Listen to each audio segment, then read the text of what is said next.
In this video, I want to show what it's really like editing in 2025 on a 6-year-old MacBook Pro. What still works, what doesn't, and to find out if you also have an Intel MacBook. Is it time to finally move on? Every video I've made, every trip, every story has been edited on this, a 2019 MacBook Pro. It's been everywhere with me. Coastal cliffs, beaches, and through hundreds of hours of editing sessions. But 6 years later, as camera technology has moved on, software's updated, this thing is really starting to sweat. Literally. When I bought my Mac back in 2019, it was everything I needed. I had no idea it would end up editing hundreds of clips, from sunrise drone shots in North Yorkshire, England, to national park hikes and cinematic travel montages around Australia. This machine literally helped build my YouTube channel. So overall, this has held up well. Yes, there is signs of aging. I'll capture it on the phone just because it'll pick it up better.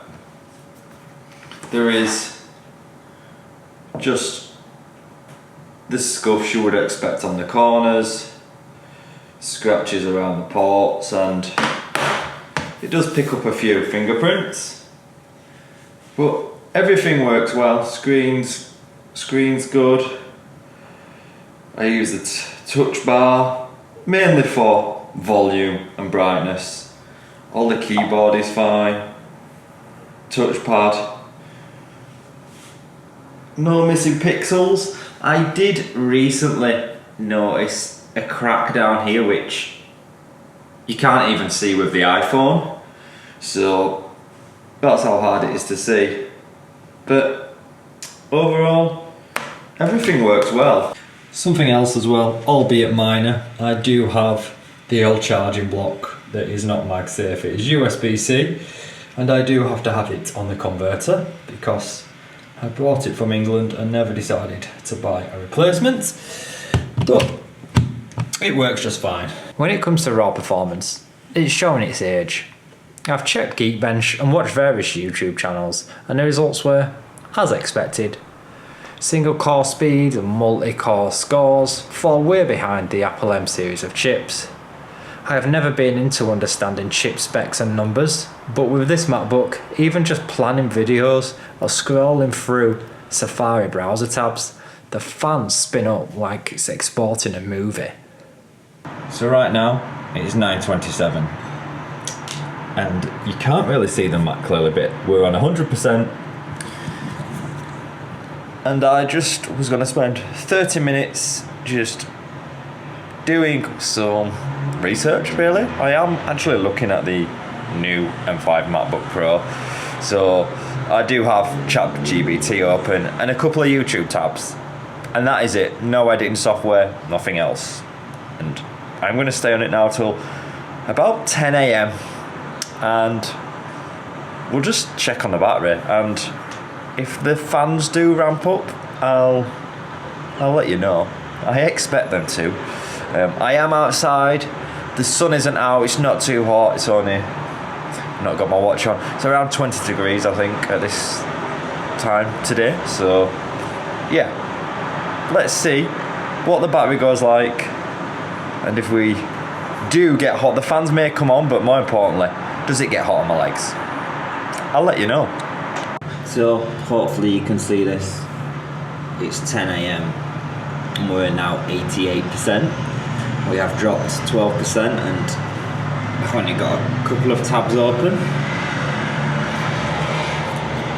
So yeah, the battery does become challenging, but what can I do? This is why 95% of the time I only use it plugged in.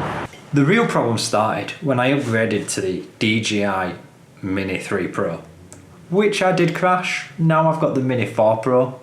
However, with the camera being 10-bit and trying to edit that footage in Final Cut Pro, it just takes so long to import any tweaks on the colours. It just takes so long to render, and then ultimately exporting the video takes a lot longer than It once did. Editing 4K 10-bit clips feel like it's dragging through the mud. The fans sound like a jet engine, and sometimes I can't even preview clips without dropping a frame. I've used Final Cut Pro since day one. It's built for macOS, and it was once a very stable software, but as I push it further on this Intel Mac, it does struggle. Even some of the recent updates tell you they're not optimised for Intel Macs the way they are for the M series of chips. Even some of the updates are not available on Intel chips. Despite the struggles, I still use this most days, and I am going to keep editing on it. I know when it's going to slow down, so I can plan in when things are going to take me a bit longer. I just know how it's going to react. What I also want to talk about is that I am still using Mac Sequoia, and to upgrade to the latest Tahoe, it requires a 26GB update. Well, that's what it tells me. Okay, so maybe I saw 26.1 and the GB. I'm mistaken that for 26GB, but still, the struggle is real. I can't really afford 5GB. Anyway, let's carry on. For a lot of creators starting out, you don't need the latest M series chip to tell your story. What matters is consistency, and this MacBook, the 2019 MacBook Pro, has been that for me. If you're editing on an older Mac, let me know how it's holding up. And subscribe if you want to see me finally update this thing, or if you just want to follow my travel journeys.